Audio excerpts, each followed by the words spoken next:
நண்பர்களே, இன்னைக்கு நாள் 5 ஆஃப் 45 நாள் சுலப சவால் அண்ட் ஷேரிங் மை ஸ்டோரிஸ்.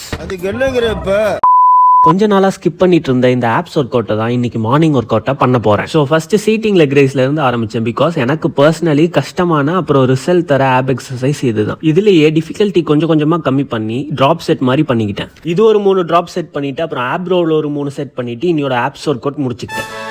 இன்னைக்கு நம்ம அதிர்ஷ்டம் சுட்ட கதையை பற்றி பார்க்க போகிறோம். அதுக்கு முதல்ல பச்சரிசியை ஊற வச்சு நிழல்ல காய வச்சு அரைச்சி எடுத்துக்கலாம். அப்புறம் தண்ணியில் தேவையான அளவு வெல்லம் போட்டுட்டு இந்த கன்சிஸ்டன்சி வர வரைக்கும் கொதிக்க வச்சு எடுத்துட்டா வெள்ளைப்பாகு ரெடி. இப்போ அந்த வெள்ளைப்பாகை வடிகட்டிட்டு ஏற்கனவே செஞ்சு வச்சிருந்த அரிசி மாவில் நல்லா மிக்ஸ் பண்ணி ஒரு டப்பாவில் போட்டு வச்சிடலாம். 2 நாள் முன்னாடி செஞ்சு வச்சிருந்த அதிர்சம் மிக்ஸை உருண்டை பிடிச்சி அந்த உருண்டையை ஒரு பேப்பரில் போட்டு தட்டி அந்த தட்டினதை எண்ணெயில் போட்டு பொரிச்சு அந்த பொரிஞ்சதை ஒரு கல் வச்சு நல்லா நசுக்கி எடுத்தா அதிர்சம் ரெடி.